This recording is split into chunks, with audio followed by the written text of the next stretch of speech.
So that was 1989, if I'm not mistaken again. It was 1983. 1983. Yeah. So you imagine at that time that TV would go so far, you know? No. I mean, you know, the kind of standard of television now that's available, I never expected to be able to watch that kind of stuff or to be able to even, you know, write for some of it. You remember the first time you thought, well, this is going like a rocket or something? Yeah, and I remember very clearly when when I started to write my own material.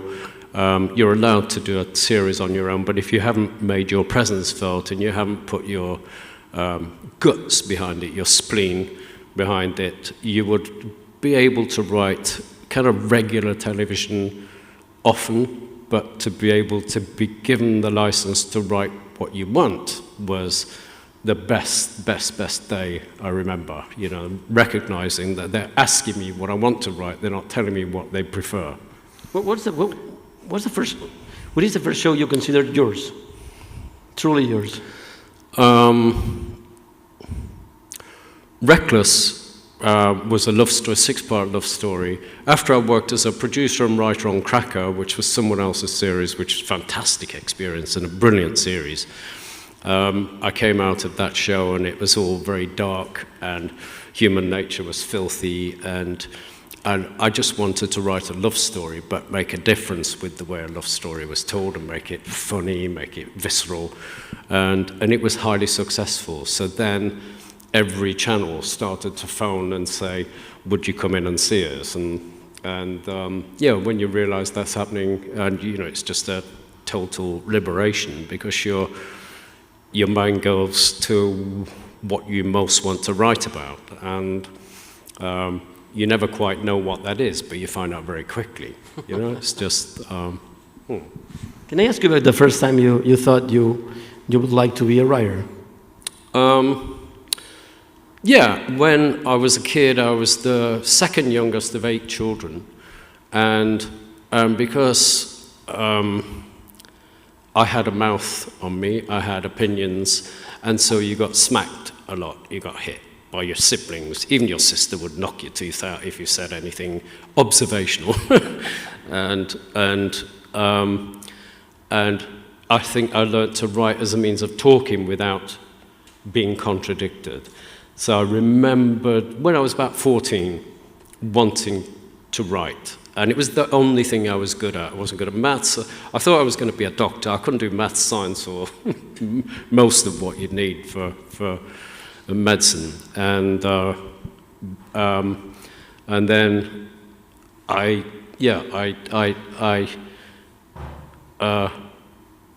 started to. I felt compelled to do it, and then when I was at school, one of my English teachers, I was 15, and he was giving me tough homework more than anyone else, and I thought that was really tough because you couldn't do homework at home in my family. You know, you had to escape to do it in a library or whatever. And I didn't realize what he was doing, and I finished a story that he sent off to a publication, and I got £500. So, I mean, to a kid like me, money for something you loved doing was just like the golden nugget. So, yeah, I was compelled towards that because it was the only thing I was good at. Yep. What would you say is the key to writing? Honesty and empathy. And, you know, the best skill is empathy because, you know, you don't need the skill of the life of anyone you're writing about if you've got a good imagination to visualize what their life's like and what their relationships are like. It's a really high standard of feed for a writer. It's good nutrition for a writer, and I find it very easy to do, to imagine people's lives that I haven't been. And I think honesty and empathy and mischief. I think finding a mischief to get your voice heard, whether they want to hear it or not. I remember the first show I saw attached to your name was State of Play. Oh, yeah. And I would like to know a little bit about the show. How it was born. What was the seed of the show?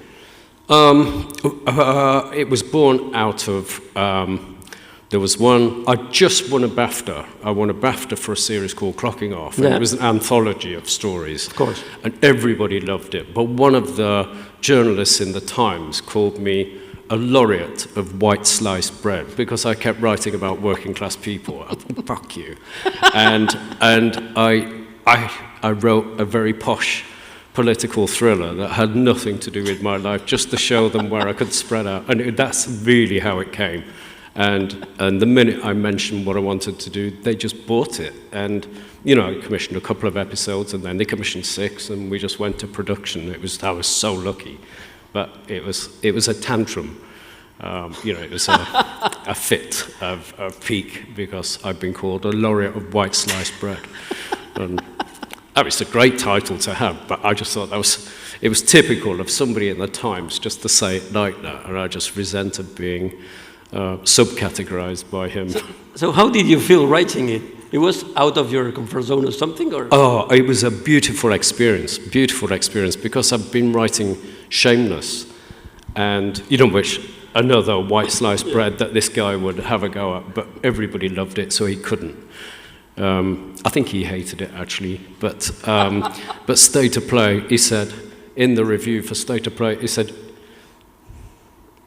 it's a story that could be screwed up by a writer, even Abbott, but he seems not to have. And that was the biggest compliment he would give me. Yes. Yeah. Were you surprised by the success of it? I was, and it was just, kind of internationally recognized. I mean, every person I talked to in Hollywood had got the DVDs of the British series. I know they turned it into a film, which, What do you think about the film?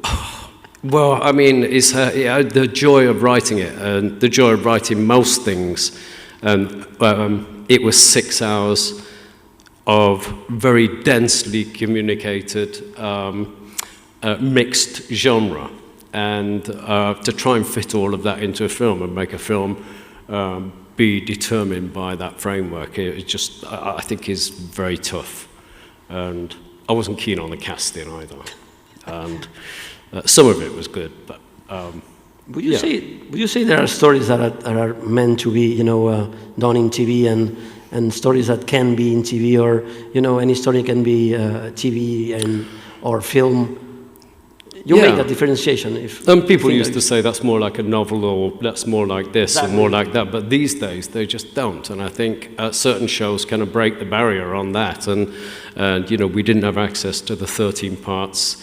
Lots of American series did 26 parts of something, but they were that kind of sausage machine material. But these days, there's nothing better than finding a 13-part, really well-written Netflix or Amazon or anything that's been inspired by the patients to write longer order stuff. So can I ask you, you were talking about writing and feeling empathy. Can I ask you about your personal life translating into, your writing? How your experience, helped to create the characters of your shows? Yeah, I think it. I think personal experiences, even though I was quite young, we as a family, we'd been through a lot, and that's where Shameless came from. It's based on my family, and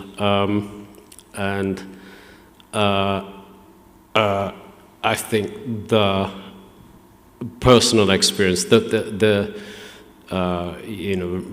rapid,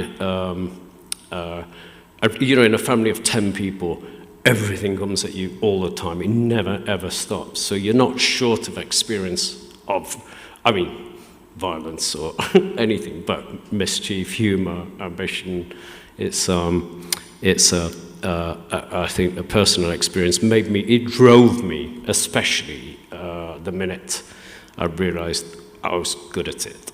And the personal experience of a childhood that wasn't that great the bits that came from it that were fantastic have been illuminating, and I think that you can't not be informed by your past. And but my family's history didn't apply to like state of play, but it's the same thing because your bloodstream has been infected with a passion to say things in a certain way, and to be heard from the bottom of 8 kids, I think. Yeah.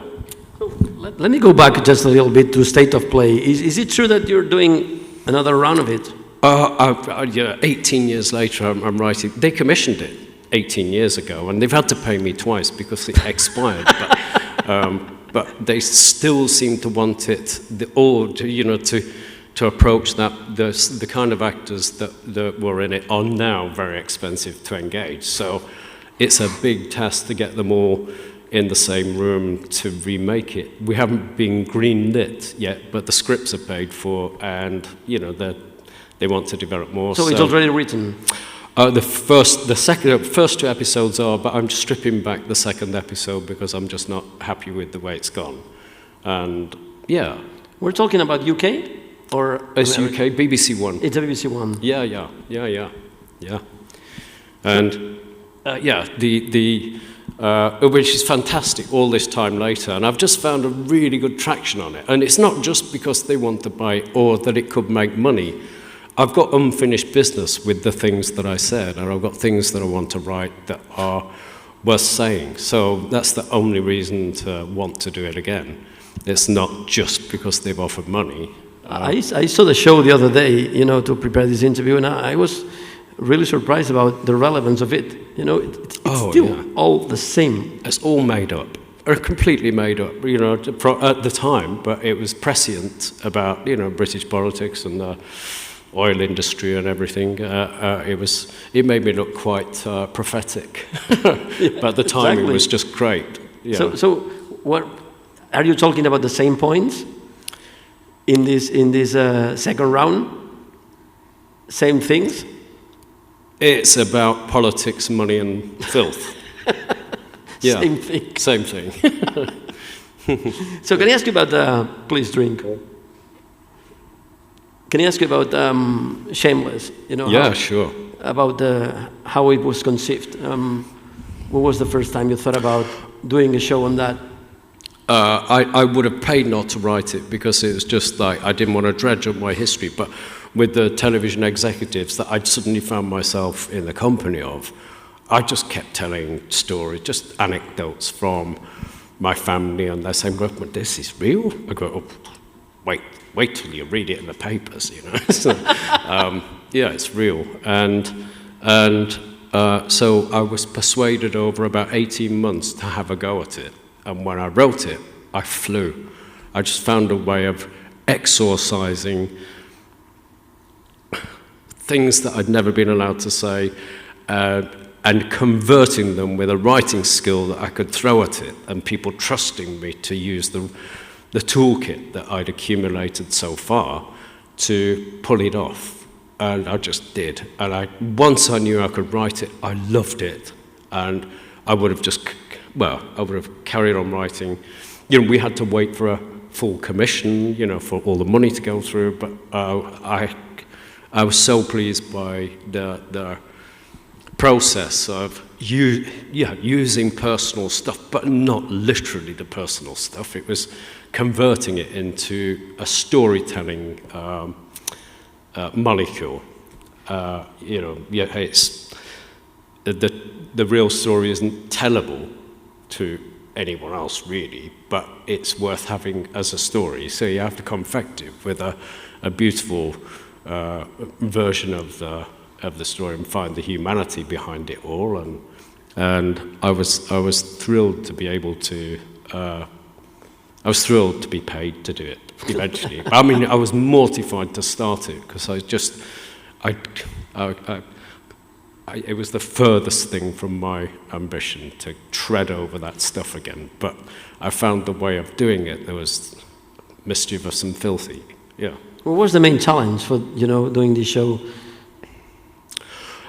What I just said, where the main challenge was because I knew of the authenticity of the whole material, but that doesn't really apply to anybody hearing that story. You have to make them feel it like you felt it the first time, and you don't just tell it literally, you have to build a structure behind it to make them feel a gravity and attraction to not just understanding it, but loving it. And the biggest, I think, the biggest achievement and the biggest task was to make people who were absolutely filthy rotten be lovable, cherishable. And they became absolutely nationally cherishable, and I couldn't have been more shocked. I thought we'd get away with one series, and then we'd be put in jail or something by the television regulators. But it was a big surprise that it was. I was in Los Angeles when the reviews came out, and I didn't even want to hear them because I knew the way people talked about me, and they loved it. I had people, the press were, the awkward press were just absolutely thrilled about it, and it was because it was so different. But it was different because it was what I felt, it was what I knew, but it wasn't just my experience. It was just, I was proud of the achievement was knowing how to use your toolkit to pull that off, and recognizing what your best toolkit was. I think there's something that I love about Shameless, and it seems like to me that it opens the door to a lot of shows talking about non-perfect families. Oh yeah. I don't know if you agree with me in the that number point.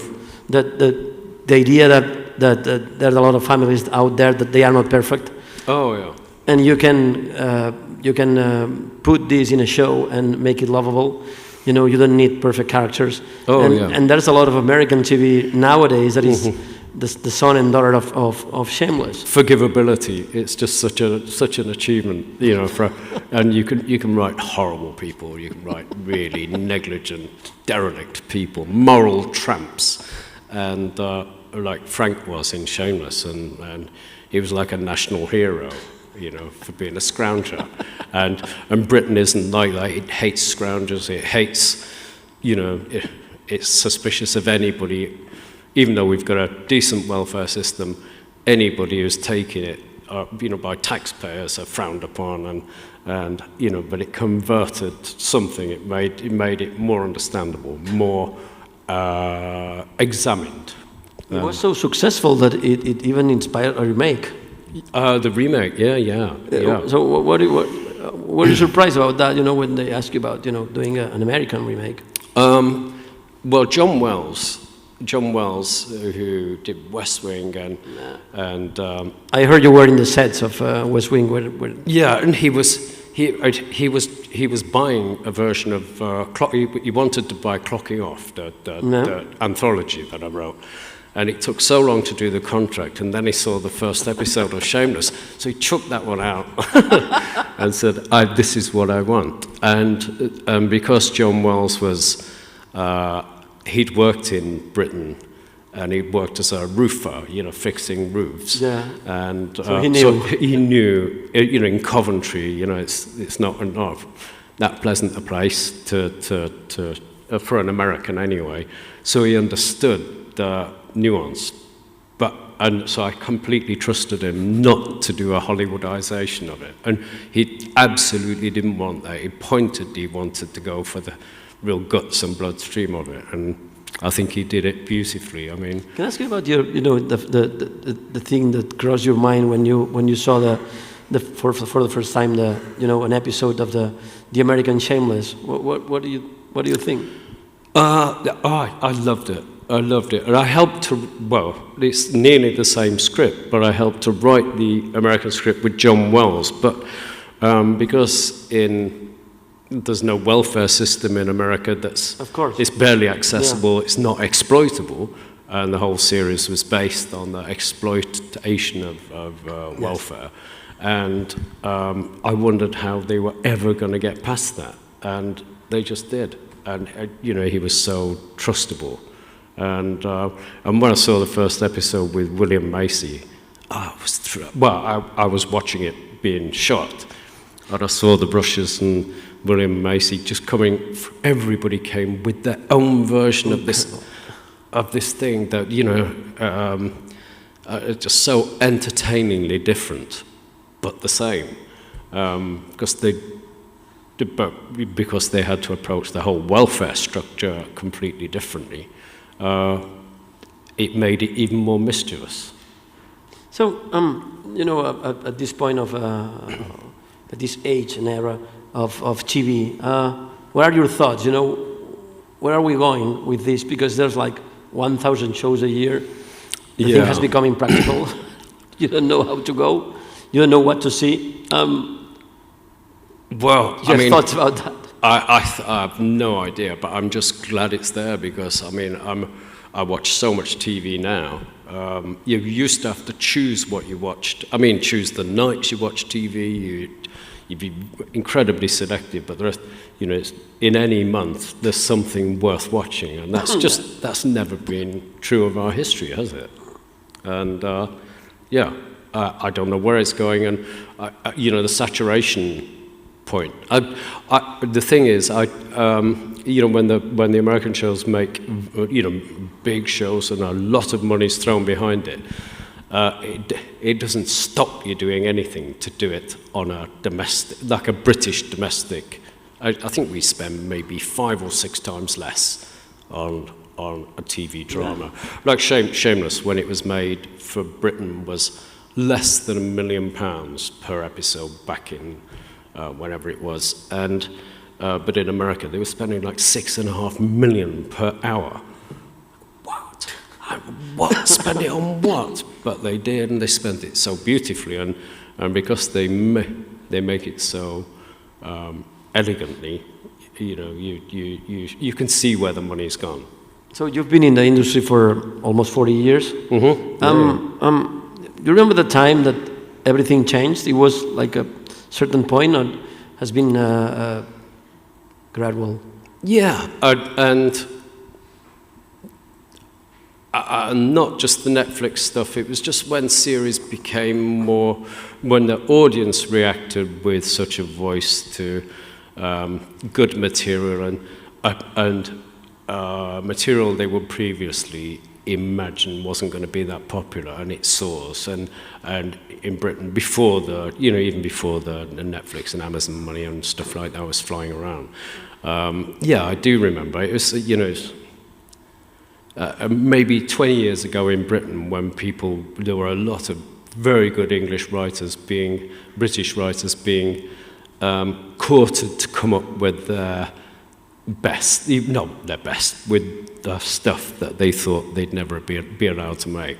And at BBC at that time, there were so many subversive executives who just loved getting that stuff through, and they thought they'd only get to do it once, but when you did it like that, the audience just rocked, and so they had to respond to that. And I remember, before all the big money and the very long series came in, that was about 20 years ago, it felt like.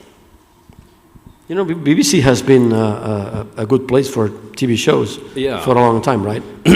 Oh yeah, forever. One of my favorite BBC shows is Edge of Darkness, and that was, I think, back in the early 90s.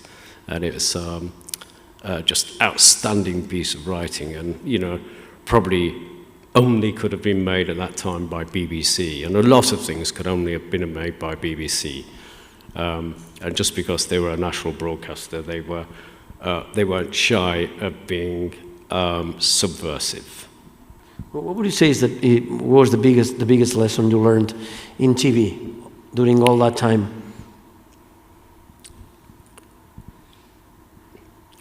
Is there a lesson there? Oh, yeah. Well, I think learning how to say things like they want it, learning how to describe something like they want it, but knowing that telling lies isn't good, because they'll just catch you out halfway through, or by the end of the first series they'll just dump it, and you get away with it once maybe. But if you've got more to say, I don't mean the repeatability and the repeatability of the finance. I just mean because you've still got something left to say. You know, that learning how to describe something that would sound more popular than... I never had to pitch Shameless. I would never have pitched Shameless, and I think now you wouldn't get it through as it stood. But learning to describe things, you know, you've got to be polite and describe it in a way that they want it, but because you mean something quite different. You're not telling lies, you just want to make space for this bloodstream inside that story. So if you can pull that off, if you pull both things off, that's when you feel like you've got a winner. So you remember your first pitch? So you remember your first pitch, the first time you pitched a show? Of my own? Oh yeah, the very first one was a series called Children's Ward, which I created in 1988, and I'd set the whole thing in a children's home, and that turned out to be a very good drama on another channel that was just coming out, done like that. And when I was a student, I worked on a children's ward for 6 months, and I pitched. The guy loved this series, and he said, sadly, we won't get it through because there's a new one coming through from Thames TV or Central TV that is about a very similar thing, so we just won't be able to sell it. And I said, and we were at the urinals, and I just said, I used to work in a children's ward. All these stories would fit, but we'd have to reshape the whole thing. And he said, still taking a pee, could you get me 13 storylines that will fit that, like by Tuesday, because that's when he has to pitch to the network. Worked solid to get it done, and yeah, we sold it. So that was the first one. And then the first thing I ever wrote was that in my own name after that was there was a finite series, was the 6-part love story, and that was really hard to tell people why you remotely felt qualified to write a love story. And I pitched it really well. I found a very good tasty angle for that channel that fitted that channel's requirements. And if I'd have said I want to make it humorous, you've got to be careful. They say, oh, that might be for the comedy department. And I didn't mean that, I meant a drama. It's got to be a drama, but and like everything I've written since, it has a sense of humor that they now expect me to apply. But if you said it before, it would split their focus between, you know, is it a comedy, is it a drama? And that was a tough pitch to sound qualified to write it. Yeah. Is it difficult to sell something like Shameless, which is, you know, some part of comedy and also drama, and is it more difficult, or is it the same? Well, I think the more intense you get with the story, the more comedic value you have to apply, because there's nothing better. I don't just making people laugh at something that's ugly. But if you make them laugh on the way to them hearing this, they're already framed to, you know, and Shameless had, you know, I don't just mean gags, I mean in the way you're positioning your storylining, what you tell after this. So you give a sense of, you throw your comedic weight or your humorous weight behind stuff that's really difficult to say, and I seem to get away with it. I remember laughing at things at the Shameless while thinking, this is fucking painful. Yeah, oh yeah, desperately painful. But then, and it would never stop. It would never try not to be painful, but it would just pointedly make something look ludicrous alongside it, so that you have a position framework for the audience that's gonna. It's like, so you present it like a 5-course meal, and that's I think, what I try to do with most stuff. So you get, yeah, a 5-course meal out of it. And with Shameless, it was a joy to write and a joy to pull off. But the darker it went, the harder you had to kind of apply the width. Yeah. So is it easier now for you to sell the project? You know, now that you have so many shows behind you, or is it the same? You know, is it difficult anyway? It's the same. They're difficult because, well, you know what they love. You might it has to get sanctioned by so many people, and the budgets are nerve-wracking sometimes. So they have to find, it's not just one person who will commission it. It has to be a team, usually, who will sanction a decent budget. We're gonna watch Wolf. Okay. Can you tell us a little bit about the show? Oh, well, it's a forensic show, but I think I'd rather stick pins in my eyes than write just a forensic show.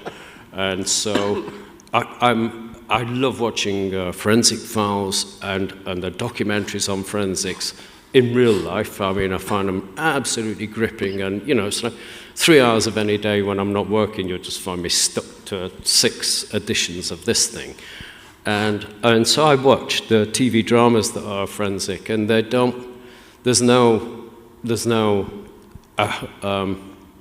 you know the phrase, up their own arse, is with the brightness of the forensics. So I wanted a show that showed real people, normal people, and a good team, a good family of people who exist in real life and are tangible in real life, not just because they tell you, but you feel it, you make it visceral. And so, like, I wanted basically 50% of the script is because once I sold it, I freaked out because now I had to learn all science. I mean, it's like, oh my God, I had to learn a way of saying this stuff convincingly, and you can fake anything. I mean, normally I don't. The research is applied afterwards, or because I've seen so much of it, I know roughly what is possible. So. But I had to learn. It was like writing 2 separate scripts, but I wanted to reserve 50% of the script for Bloodstream and you know, me, basically, to throw at the characters and find a different way of presenting a scientific team who are gripping. And so you get a crime-addicted audience, you've got a really satisfying beginning, middle, and end, like all crime stories have. And not disappoint an audience who are watching for that. You can't cheat. So satisfied that, and then the rest of the script goes into the spirit of these people. And just it seemed to be an antidote. I'd never seen anything like it, and I think that's like it's incitement to me. If I think, but why can't they do this? And you go, well, you have to do it. Can I ask you about the genesis of the show? What was the first time you thought about doing, a show on that? I did for myself. I just did picked a storyline that I just basically copied from a real case, and just because I thought, well, to shut my mouth, put up or shut up. I thought, well, how would you do this? So I did about 10 pages for myself that I didn't show to anyone. I just knew I could do it from that point, and I knew I would want to from that point, not just for money, but because it's just different. And so, when you know a script is ready, when you can tell when a script is ready to shoot or to pitch, it's something in your mind, a voice or something that says it's ready. When it's ready to pitch, I know, but when I'm writing for production, they have to take it from me because we're running out of time, and it's going to cost me. You keep rewriting it? Oh, I'd rewrite till, and quite often, because, I'm an executive. I can, during the shoot, you can polish your. I don't mean polish your script. I mean you can change your mind about certain things, and people love you doing that, and so your work never stops until, even once you've shot all the picture and the additional dialogue lines, the ADR lines that have to be recorded, you can put a brilliant piece of narrative into it. It's not just a technique for filling in lines that weren't quite covered by the actors, or we might need somebody to say in the background, blah, blah, blah. You can kind of find a story out of doing that extra stuff. And so until one episode, we were still doing that stuff on and rewriting, like having a good time doing it, until about 2 days before it transmitted, because we were still in the edit suite around the corner from the network, so we were. You think you can make good TV out of a bad script? People do. Yeah, I mean, people do all the time. They make kind of watchable TV. I mean, I've seen people turn a decent piece out of rubbish because the actors have applied a skill to it. But if actors get a good script, and they trust the white space of the script, you then watch them apply their brilliant techniques for their character and their character building skills, because they trust the script. They can forget about having to polish a turd.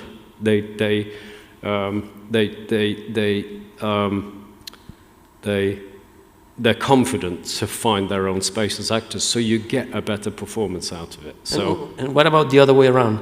You can trash a good script? Yeah, I've seen that too. I've seen a couple of those. Yeah, of mine. Yeah, yeah. I'd done a really good script one time, and it just came out like porridge. I mean, it was because the director was like a young director, and you didn't have a choice of who was directing. I was a supply writer to a series called Casualty, just a medical series, and you seem to be lucky to be offered a job on that. But I just put a lot of work into kind of doing what I said and trying to make a difference to the way it's, we know it's a Casualty script, but I want it to feel with more gravity. Oh my God, it was just like, if it was painted blue, he'd direct it red. And it was just, if it was a slow, really careful scene with stuff that needed saying, the camera would be all over the place, and he just missed everything. And I took my name off. That episode. And when it went out on television, everybody said, that was your episode, wasn't it? I said, you can't know that. You can't, because there was a gap where the writer is meant to be. Because they've already done it on the Aston, and they just blanked it out, but they didn't close up the gap.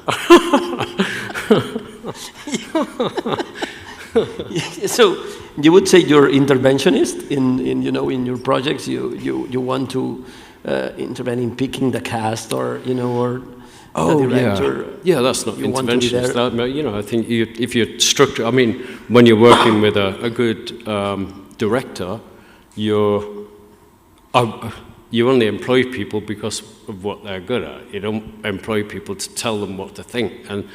But when we're casting and when we're appointing a producer or a director, you have a big say, and I kind of like that. I don't always know what I'm talking about, but once you've met them and you know instinctively what you feel from the way, not just if they like the script, because some people will say, the problem I have with it is this, and a lot of writers would say, well, we're not taking him, but you want to know what his problem was, because he might have spotted something that you're just not seeing yet. So, Paul, when you're writing something, you have someone in mind when you write a character, for example? I'll prototype. I'll have a prototype actor, or I've got there's one I'm working on at the moment, and I've got an actor in mind that it probably can't be because he's incredibly busy. But you don't have to write it for him. You're building that it's for that type, and even though it might change down the line. I mean, one character I once wrote when we were, it was not a huge part, but it was a big guy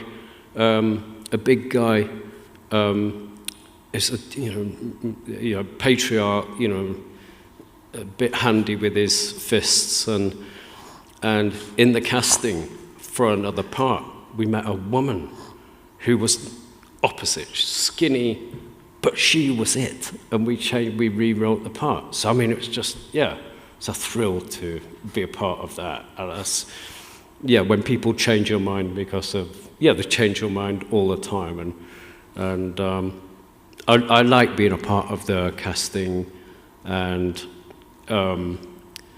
you regret it if you're not, and you don't get the final say and you don't go for the greatest good for the greatest number either. You have I just respect what people do professionally, and I think when it's mutual and for the whole team, you get really good results, really fast results that don't cost money. Everything works faster. It's like when Shameless was being made, and the actors all loved it, and so there wasn't a job to do with sorting out problems with the actors. It all got ironed out by them because they just wanted it to be good and needed it to be good. So you ever found in the middle of a shooting that someone was not the good one for that role? Oh yeah, we've recast. Yeah, a few times. I think on a couple of series. In fact, on Shameless, we shot for a week that cost best part of £1 million, but we got the wrong actor for Frank. So we dropped it. We had to wipe that money out, and we recast. Over 4 days, we had to recast them. But at least it wasn't too late. No, it was too late. That couldn't have been my decision because the channel had to pay the money. But none of us seemed happy. And he didn't do a bad job. It just, he wasn't right. And, the way the week ironed out, it is becoming obvious we were missing something that we could have. And there was one actor, fell for, and somebody said, I bet he'd do it brilliantly. And we all, in 4 days. 4 days, yeah. And he was booked for something else, and we kind of bought him out of paid somebody off, I think, on another project to delay it, and then, we got him. Toni, in Wolf, you have a very charismatic actor, Oh, yeah, amazingly dexterous actor, and I've worked with some really good actors, and they just inspire you to write better, and they make you trust where you want to go as a writer. When you meet some of the best of them, I think it makes you trust where you want to go and what you can achieve. Because earlier on, when you're writing for different series, and you're a supply writer, you don't get a say in any of that. You don't get to meet those kind of people. And even the people who aren't cast, the people you've auditioned, because they've come for an audition, you just see a fantastic thing, even though they don't get the part. And so you're inspired to, I don't mean write something for them compensatorily. I mean, you're inspired to know what they can do, and it can light you up for another character.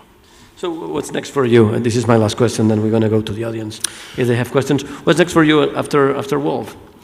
Something completely different. I'm working on a series called, it's called 22, and it's a story about a soldier. It's completely different, it's completely out of my expertise, but I've got a great story, and he's framed for a war crime, and he's lifted out of his troubles by the government, a Black Ops unit, and he goes to work for a Black Ops unit.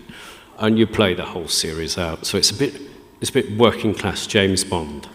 And then, and at the end of the series, you realise he's not working for the British government at all. Are you doing a spoiler of the show? I have, yeah. Well, in case I don't get to make it, I've told you now. I think it's great. Okay, Paul, thank you very much. Cheers. If any...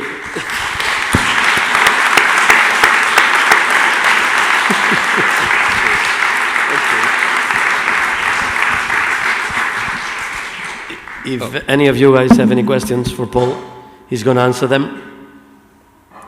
He's going to drink more wine. There.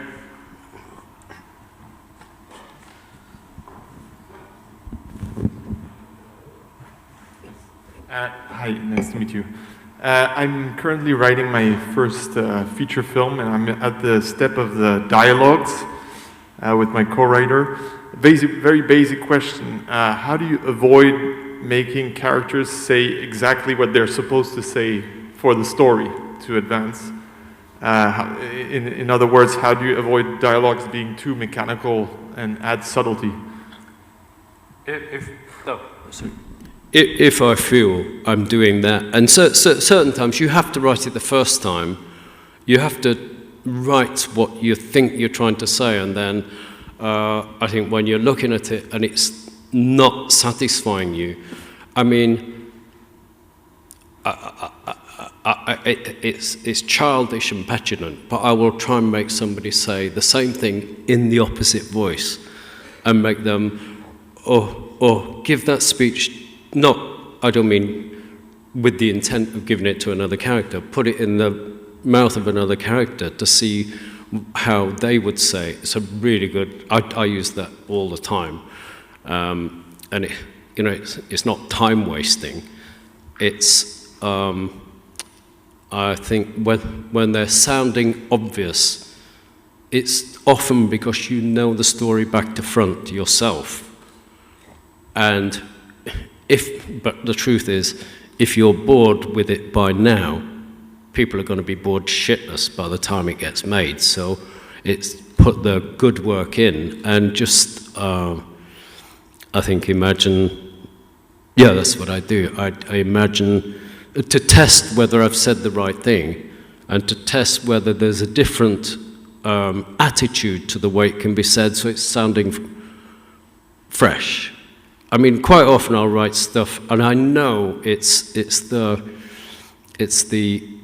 groundwork for things. So I don't hate it when I'm writing it because it has to be said. That's what I'm trying to say, and then I expect to be disappointed with it. And because you'll try anything. But I think more often than not, I think imagining the opposite isn't childish.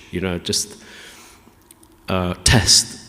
Testing dialogue and testing your attitude to it first, and then their attitude to the way they're saying it, and seeing if you can find it completely fresh. That's helpful. More questions? Hi, hello. Question about Shameless. When you were writing Shameless, you were not scared about how your family will take it because it's super personal?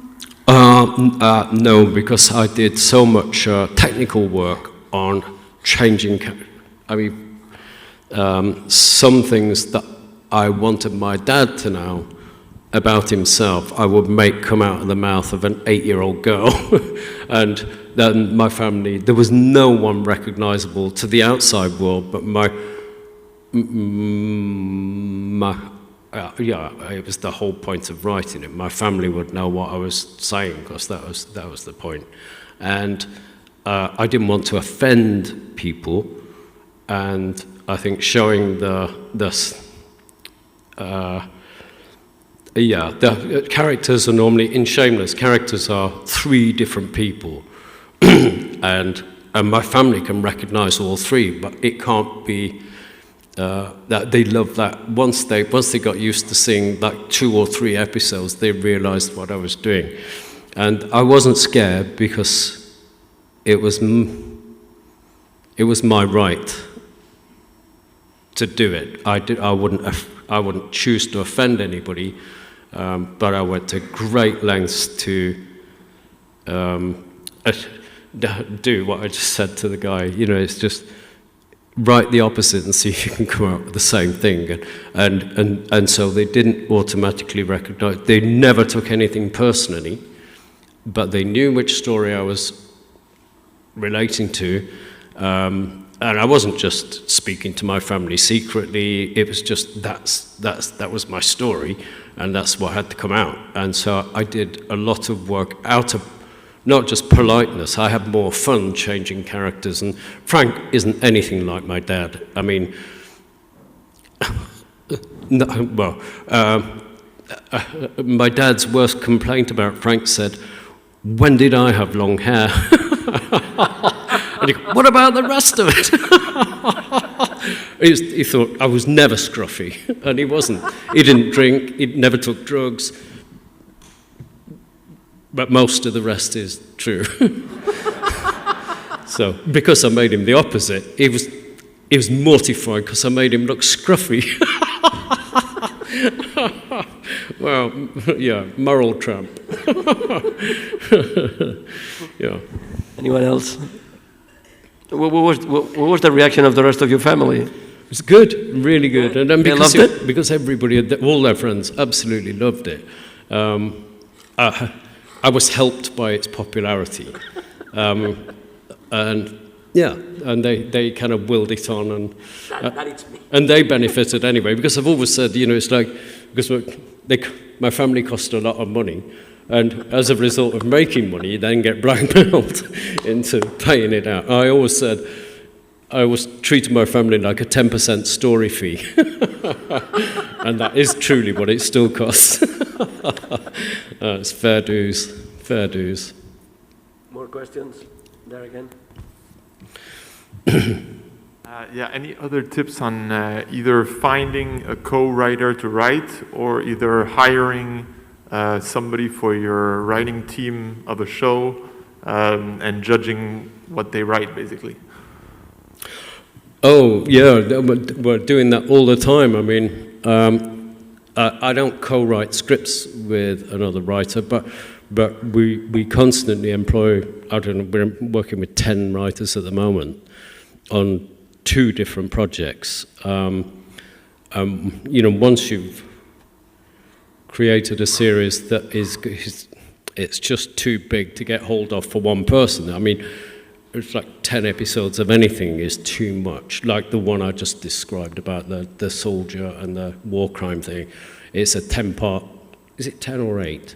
It's too many to be able to do in the timescale they want. So I've had to interview, you don't interview a writer, you study their work and see how they react to material. But we also work with brand new writers early on, so that you're not constantly on the search. You've already got people queued, I don't mean queued up, they don't know they're queued up, but in your head, she'll be great for this script. And one woman we just worked with, she blew me away. I mean, I hadn't really heard of her, and she hasn't done anything of her own, but when her scripts come through, I mean, just the 2 scripts that she wrote have put her name on the map. I love that, because it just makes my job easier if you know what's coming and you can trust it the next time. And it's so worth paying for. Anyone else? More questions? Again? Sorry, last question.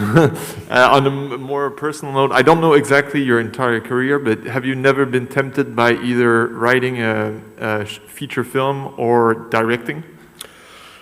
Oh, writing a feature film, I get approached a lot, but usually people come with their idea, you know, or a novel, and I'm just not that guy. I've tried it, I've taken the money, but I've given the money back.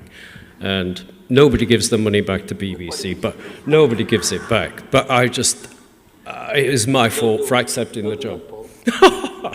No, I don't know any other writer that did, but just so I could move on with the same company and not make them hate me. You know, it's not BBC. They didn't even expect it back, but I wanted it off my conscience that I took the job wrongly, and it was just, I wasn't the guy to adapt another idea. I mean, if it's something that I feel viscerally that I've got a version of in my, I don't mean in my own life, in my own gut, I'm fine about that, but I've never I'm working on one now. I won't talk about that one yet, but I'm working on one. We'll see how it goes. No spoilers, Paul, please. No. Yeah, it's. I'm working on one at the moment with a big director, but in terms of directing, I couldn't direct urine. I wouldn't know how to start directing. I could, if the director went sick on a day, I could always fill in, but I couldn't direct urine. I mean, I wouldn't know how. I wouldn't know how to begin. Because you have to visualize it all, even as in different shots, you imagine it in the way that it will roughly play. But I love what directors can do. I love working with another director, because if they genuinely love the work, and they don't have to love the script so much they don't want changes. I would pointedly not want anybody like that, but yeah, I love what a director can do, because they double the value of your work. I wish I could. It would be an easy job to say I would like to direct. People would let me really quickly, but it would be their mistake. Yeah, I'd let them down. So people, our time is over. Thank you for coming. Thank you, Paul. Cheers. Let's hear it.